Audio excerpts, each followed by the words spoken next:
Welcome, friends, to the Enduring Gifts of Marvin Gaye Podcast. Brought to you by your 26-year listening veteran, Jessica. Join me as we celebrate these enduring gifts, the songs of Marvin Gaye. In each episode, I will share insights about the music and recount life experiences tied to it.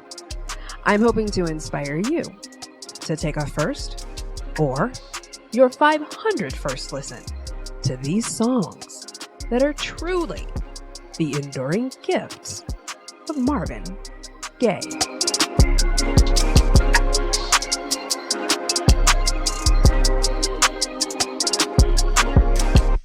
Episode Jan. First heard while listening to Volume 3 of the Marvin Gaye Collection. So this literally is concurrent with the previous episode of My Last Chance. Same disc, same box set, same exact time frame. First month and a half of my journey into learning Marvin. And I've really kind of mulled over the path that my journey took from the get-go since I recorded the previous episode, My Last Chance. It really just kind of was like, duh, it broke it down to me very evidently why my love for Marvin started with the intensity that it did. Like, I had the freedom to be in the level of intensity that it has been because of, as I've said, from jump, how deep I was able to get into his music. So the song Jan, I was just reading through the booklet here of the Marvin Gaye Collection because I feel like remembering at the age of 14 when this was taking place in summertime. I'm thinking it was in the month of July. Just because, as I mentioned previously, I had just had my appendix removed, like emergency appendix remove surgery. And back in those days, it was a major surgery compared to what I have been told more recently. Like, I've gone to doctors in recent years and they'll see my scar, which is sizable. And one doctor said to me one time, "Oh, I bet you're really mad about that scar." And I was like, "Why?" He's like, "Oh, because nowadays it's like a little outpatient surgery. Like, they barely even leave any." I was like, "Well, I am not mad about my scar because when you need to have your appendix removed, it's an emergency situation. So I'm just thankful that they were able to remove it, and I'm proud of my scar." But anyway, I'm not digressing because I just am trying to keep it in my mind what time of the year it had to be. I feel like it must have been about June 14th that I had my appendix removed ish. So definitely the middle of June. And it was major. I remember it was just majorly painful afterwards. So I would not have like right away. So I don't think it could have still been in the month of June that I was in this small town in North Dakota showing my scar to my cousins and uncle. And literally, it's like I mentioned in the previous conversation, literally in the conversation where I'm like, "Here's my scar."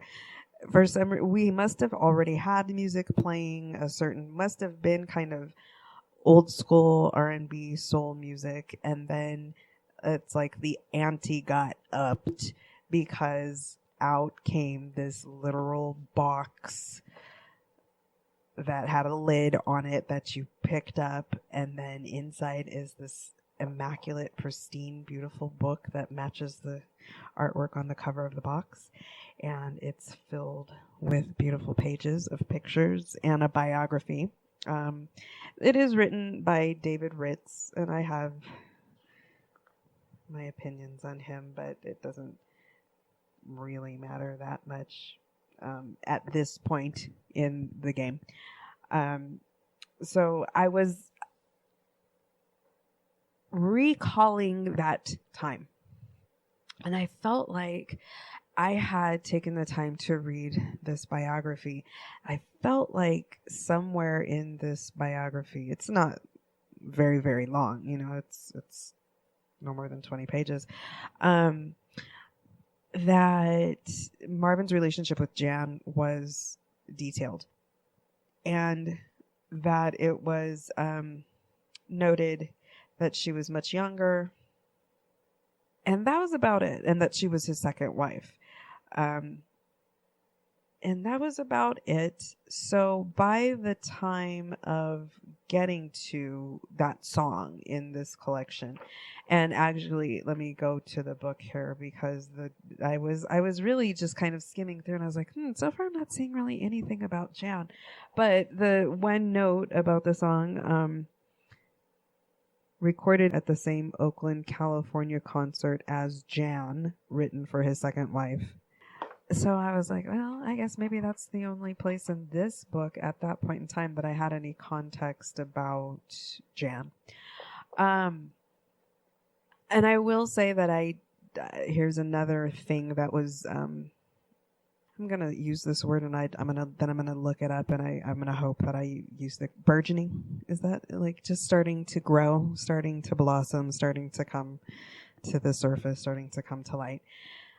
I was looking through this book, and I just remembered feeling like, wow, Marvin was really attractive, right? Like, Marvin was hot, even though back in those days we didn't use that term. Fine. We would have said fine. Marvin was fine. And as mentioned in the previous episode, gentleness. There was just such a gentleness to this music. Certain songs. Not everything, but when Marvin decides to approach a song in a gentle way, it's the most delicate and gentle thing you'll ever hear in a love song, and the most beautiful, because when Marvin decides to sing in a gentle, beautiful love song type of way, well, then he's going to give you all of your life with that. You know what I'm saying? You're going to get life from Marvin singing you a gentle, delicate love song. Okay. So, and I did mention that in the previous episode that, My Last Chance is probably the most delicate song of Marvin's, followed by Jan. And so let me just put that all into context, right? A 14-year-old girl, very impressionable, very just starting to get into the concepts of deep love, right? Like romantic love and long-term relationship love. I was about to use the word marriage love, but it's important to note about myself that I have never been a proponent of marriage. Versus you just need to have a healthy, satisfying, healthy relationship with someone if you're going to go about doing that in a long-term type of way. And at 14, at that age, those concepts are just starting to blossom for me, right? Like, I'm just starting to let my mind kind of wander into what would that look like for myself years down the line, right? When I was a woman. So that mindset just beginning to open up for me, going through, this material, right? Which is consisting of the visual and the audio and the audible, whatever is the correct usage word right there, right? It's starting to become this really intense connection, just like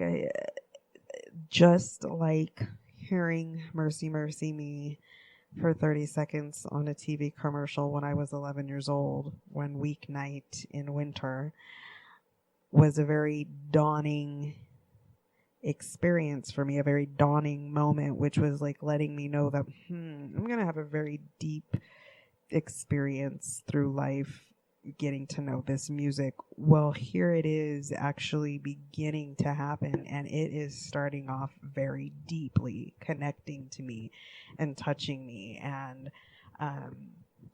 just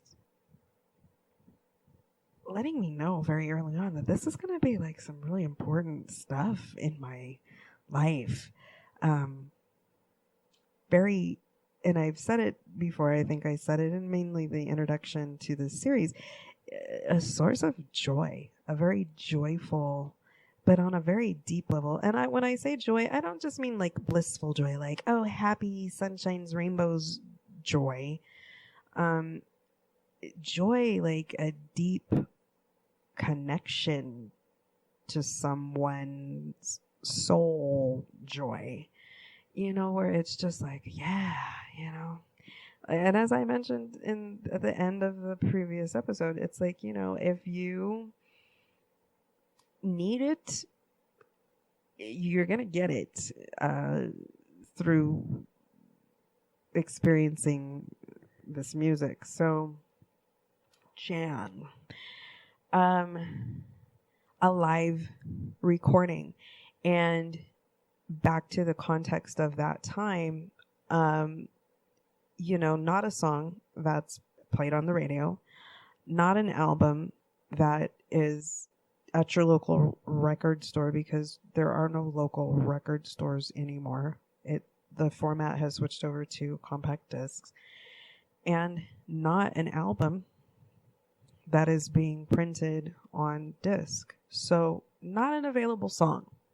Okay. It goes back to, at this point in time in life on the planet, if you were going to be exposed to this song, you were listening to Volume 3 of the Marvin Gaye Collection, the Rare Live and Unreleased disc. And you were listening to, I thought they had track numbers here. Okay, well, it's 1, 2, 3 from the end of the disc. And I believe there's 20 songs on that disc. Don't get me to lying.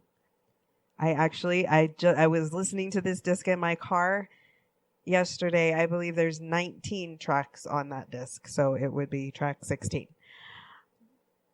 I think. It's not important. So it is from the live, from Marvin Gaye Live, 1974 was the name of the album, and it was live from Oakland. That's why I was thinking from. I thought I had always heard it referred to as live from. So it's kind of like in the middle of the concert. Now that I do have the disc, right, and I have had the ability to listen to just that album, right, and so that's kind of important because you don't have to just access this song from the Marvin Gaye Collection anymore. I will. I'm going to segue over into the actual entire concert. It comes after Distant Lover, which will be an epic episode in itself. Distant Lover Live is an epic experience, but it comes after Distant Lover Live. And he introduces it, and he just explains, he's very, very gently explains that it's a song that he just wrote. So it was never recorded on any other album. It was never a studio recording that he was singing live, that people could have sung along to. This was something that he was explaining. He had just written the song, and so he was just only singing it at this concert, at this moment, for the first time, to this audience. And so, good gosh, oh my gosh, I wanted, if I could go back and do a Back to the Future moment, where, because you get to go in the past in Back to the Future, I would go to this concert and get my life and be very up close to the stage, just watching Marvin at his greatest voice. I don't know if he was kicking off a tour. I don't think that he was kicking off a tour. I think this was a standalone concert that he did.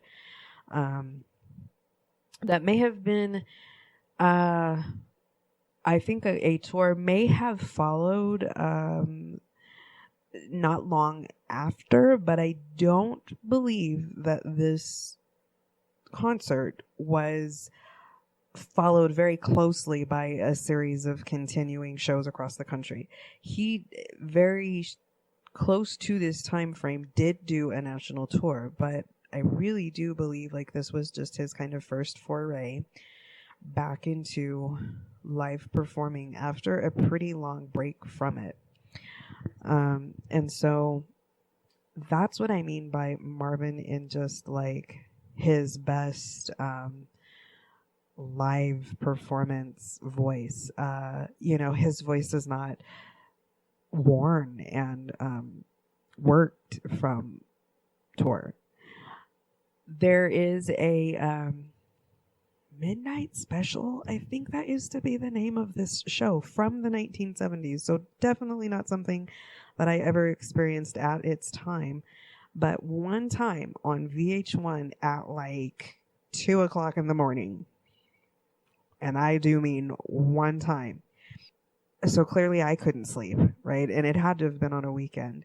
I'm watching VH1 and all of a sudden, just out of nowhere, because it wasn't like this was a regularly scheduled rerun show that they did. It said, I feel like it's something about midnight, and I feel like it said midnight special. I feel like there's a song called the Midnight Special, and I feel like they played a little clip of that song. And so I was just like, what the heck is this? But it was highlighting that it was going to be Marvin Gaye in concert. And it was a TV recorded capturing of Marvin in concert on tour in this time frame, wearing like the same costuming and singing the same set of songs. And he's worn because you can tell he's been touring, right? And so when Marvin's instrument is just so pristine and beautiful, and oh my gosh, and if he put himself into a position of that grind, that grueling schedule of a tour, period, it's like, who that we love as artists do we ever hear about having to go out on world tour, on national tour, and we don't know that for them as the artist, it is an absolutely grueling experience. They are grinding and working for their money because they're giving you performances that are very long, night after night, in short time frames, with not a lot of downtime for them to regather their voice after a very long, continuous performance. And so it's like even any time that is in between is spent very uncomfortably for them, uncomfortably traveling, uncomfortably sleeping in this and that hotel room or on their tour bus or whatever. It's just like, to me, the thought of that is like one of the most undesirable experiences, period, to like experience. And it always seems like you hear the stories about like all of the crime and the drugs and the, just horrible people that are surrounding their tours. It's just, it just seems like a really very difficult way that they have to be integrating into their career, right? Because it's the way that they make the bulk of their money, right? And drive the sales for their material. So they have to get out and do it. But this midnight special came on and Marvin was singing and his voice was almost gone. He was like barely able to speak, and he was kind of trying to sing along, but I never heard Marvin's voice like that. To this day, in all of the years that I've been listening to his music now, 26 years, that is the one time that I heard his voice, and I was like, I wanted to go give my baby a cup of hot tea and honey. It's like, oh my gosh, Marvin, no. He's working too hard. He can't even, his voice is gone. Can you imagine that? So This 1974 live album is an experience of hearing Marvin sing live where it's 100% opposite of that. It's like the first time that he's stepping out onto stage from years of not performing. And I mean, it's just the best form that you would have ever heard him sing. And you know what? I can't. I was just about to say I would imagine, but that's just the beauty of it. I can't even imagine. I can't even imagine like what it would have been like to see Marvin perform time after time after time in form just like that. You know what I'm saying? It's just like, oh my gosh, how many concerts did he ever give that weren't made into albums, that, you know, just to have been blessed to have been in a live performance that he gave. But yeah, so his throat action in this album, it's just amazing. And so, you know, this Jan song comes on and it just is the second most delicate, gentle song that I've ever heard him record and sing. And just a really, really, really beautiful message. And he explains that he wrote it for a little girl. A beautiful, beautiful little girl. And that she asked him to record it. And so you're just hearing him introduce the song and you're like, wow. And then you hear him singing, it's like, wow, who's this girl Jan? You know what I mean? It's just like, who's this lucky girl Jan that just had this song written for her? Yeah. Oh my gosh. Every single thing. And so I will say this is right now, it's just completely personal. This doesn't have anything to do with Marvin's music, but it is my experience, and it was what started to become something that I felt through hearing him sing this song. It was just like, let me go back to kind of how I started out. Like, Marvin is fine, and my mind is just now starting to get open without like the ooey grossness of boys, right? Like boys and girls, until they're at the age where we're not disgusting to each other, right? You know what I'm saying? So it's like you don't even have a capacity to think that the opposite sex is not disgusting until all of a sudden they're not. So that's where I'm at. I'm feeling like, wow, Marvin is so attractive. He's singing this song about this girl, Jan, and I'm black. I'm light-skinned black. I'm half black, half Mexican. And that's a thing for being black, right? It's just, there's a thing about being black, no matter what kind of black you are, you know what I mean? But for, light-skinned black, you sometimes worry if you're not black enough, right? And if a black man like Marvin, it was really, there's no pictures in here of Jan. There is, I thought that I had seen a picture of his first wife, Anna. There is a picture in here of Marvin with his first wife, Anna, and she's also black, you know, and Marvin's not dark black. My dad is dark black. My dad is a very dark black man. Marvin's not as dark as my dad, but Marvin is black. You know, he would not necessarily be considered light skinned. I'm lighter than Marvin. And then I saw this picture in this book of him with his wife, and she was much older than him as well. And so it was this thought process of, like I said, oh my gosh, who is this wonderfully lucky girl, Jan, that gets to have this song written and sung about her to this audience full of people who clearly it is a very packed stadium full of very screaming, loyal, devoted fans. Who is this lucky girl? Well, you know what? She's probably not a girl that looks anything like me. The more that I was feeling like I started to like Marvin, the more that I started to feel kind of self-conscious that there would be no way possible that I would have ever have had a chance, you know. And by this time, of course, he's passed away, so it's not even a thought process, you know, of possibility, but just a kind of, I think it's a self-consciousness of being black. You know, there's all different types of aspects of the black experience, and an aspect of my Black experience is from time to time feeling that little bit of concern of, to certain people, are you Black enough, right? And so I was just thinking, wow, maybe he wouldn't have even have had an eye for somebody that looked like me, or, it might not have even been on his radar. So it was just kind of this, I guess from the beginning, like that, a conceptualization that, I would not have ever been the recipient of that song. Like that song couldn't have really ever been sung to me, like whoever Jan must have been, it would have been, I was very curious to know who was Jan. And the reason that I am saying this much right now is because I am going to continue very personally to tie it into my own life and my own experience. Just kind of associated with Marvin and around Marvin my whole life so far. So many, many, many years later, well, two things. Before I skip to that many, many years later, let me just say that at a certain point, I got an opportunity to see Jan in a book.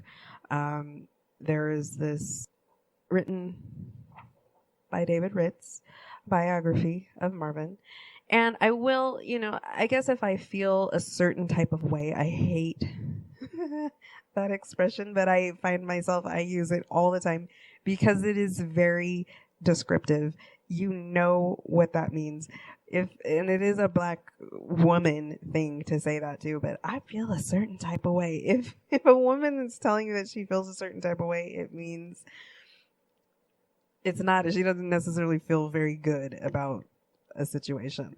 And so if I feel a certain type of way about David Ritz, I guess I feel possibly like two ways about him. On the one way that I feel about him, it's very grateful that he wrote the book, because it's a very good book. And I got my hands on that book also very early on. I feel like I was 15 when I got the book. And you know what? I probably may even just do an episode on the book, because that's a very integrated part of my experience with Marvin, just reading his biography.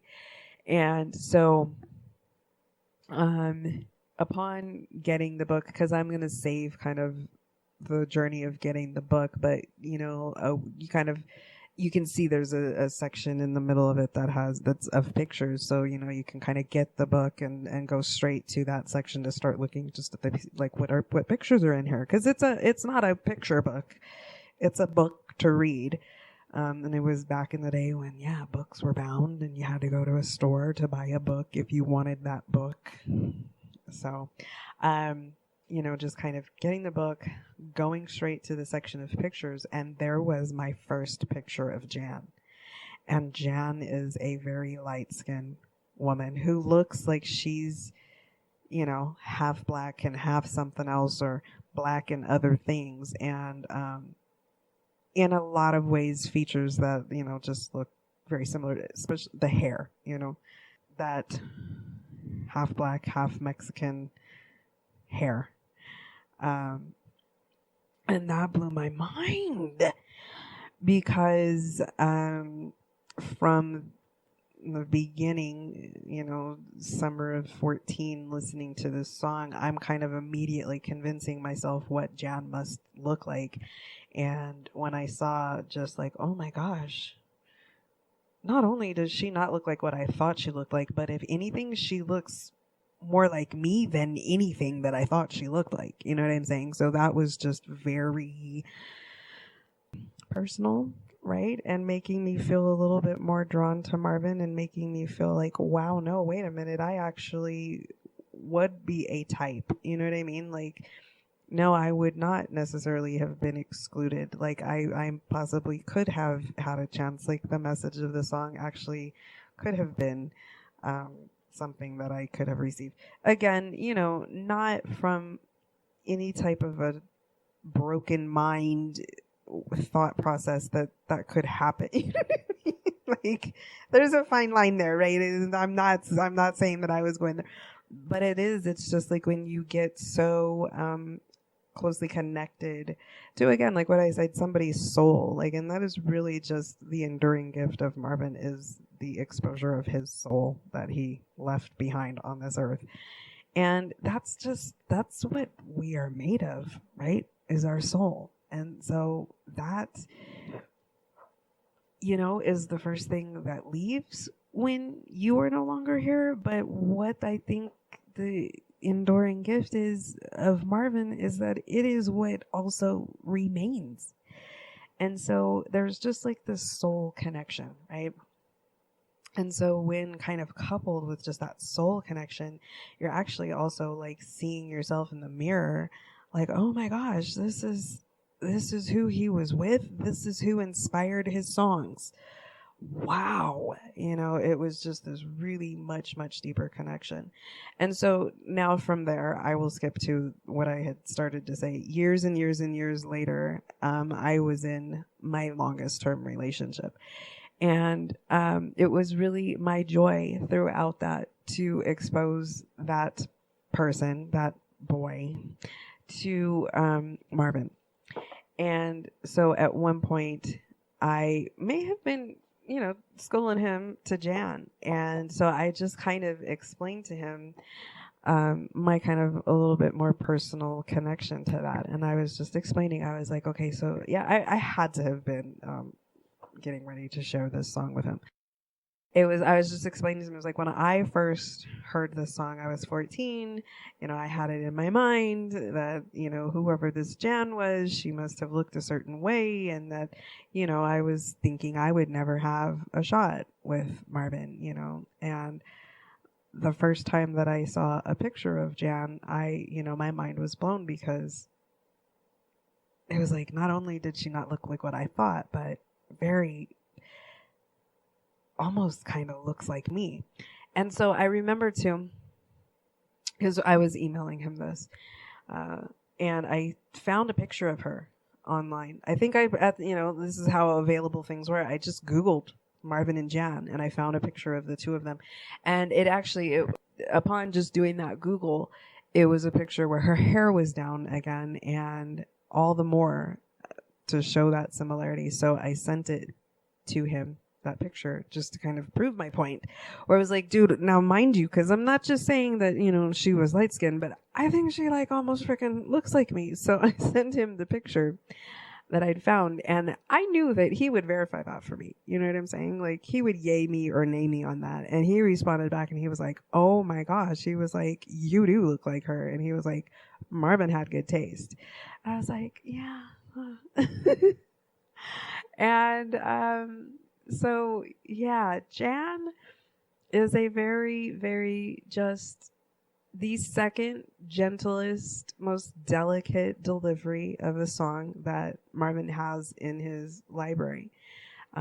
Very, very beautiful message, very exposed message. He was definitely putting himself on the spot. Marvin was showing his ass to this stadium full of people, that he was making an appearance after many years of not performing at all, coming out in his best voice, like middle of the album. And, right after he just got the reception of his life, live performance-wise, that's been recorded, right? Like I said, how many performances? Good gosh, would it have just... Yeah. But really, this song comes after Distant Lover, and so he's got this crowd. He has got them, and he very delicately and gently and just clearly, like, true to singing this song to Jan, really, because she was there, that he gave this song. Now, and I will kind of bring this into, so, more recently, within the past 5 years or so, Jan finally wrote her autobiography, and she actually gives an accounting of the song, and actually it ties in. She explains that she felt a certain kind of way when he actually started to sing the song, because she was there at that concert. And it's the way that he introduces the song, and I get it from her perspective, and it's the only person that could have that perspective is Jan. I think anybody else is going to get very quickly past that and is only able to hear the beauty and the delicacy, the gentleness, the pureness, the, oh my gosh, your man just showed his assness for you elements of the song. But for her, being the recipient of the song and being there in that moment and not expecting that he was about to sing the song, because it truly was the first time she was hearing it too, she felt a certain type of way for the fact that he said she asked him to write the song for her. And he said, I promised her I would, and so I did. And it goes like this. And her take is that she had not asked him to write specifically that song for her. And, she didn't know that he had done it and prepared it for this concert. And so in a way, though she heard it and received it, like it was blocked up by that introduction. For Marvin, on Marvin's part too, though, like I can even see why he kind of maybe had to do that. He was not divorced from his wife at the time, his first wife at the time. This album was being recorded, so there were Motown execs that were there or were definitely going to hear it and need to kind of, sign off on everything. And as it was, it was very bold that he was like, look, this is happening. I'm singing this song for my lady right now. And so people are just going to have to deal with it. But he, kind of had to just don't trouble the waters to introduce it. And so there's just a lot of backstory to that song. But yeah, definitely give that one a listen. And it is for the times that you just need to get your life romantically filled. Just get your cup filled with romantic love song genius. You're not going to hear a better one. It would definitely satisfy all of the needs. So, Jan, the 1974 Live at Oakland Coliseum concert, you can hear it from that album, or you can hear it from the Marvin Gaye Collection. Now, love the differences in versions, right? The version I cannot find the Marvin Gaye Collection online, actually, to stream that. So, and I don't have a disc player in this house. So I wasn't able to listen to my disc version of Jan, which is obviously where I started with it. It ends, it cuts off a little sooner than obviously when you get to hear the full version in the concert. And even the way that I heard it from the Marvin Gaye Collection, I thought a lyric was different than when I hear it on the live album. So it's a very slight little tweak difference. It's the same recording, but it's just, where they decided to end it for a mixed disc versus just hearing it flow through the actual concert. So give it a listen. Enjoy.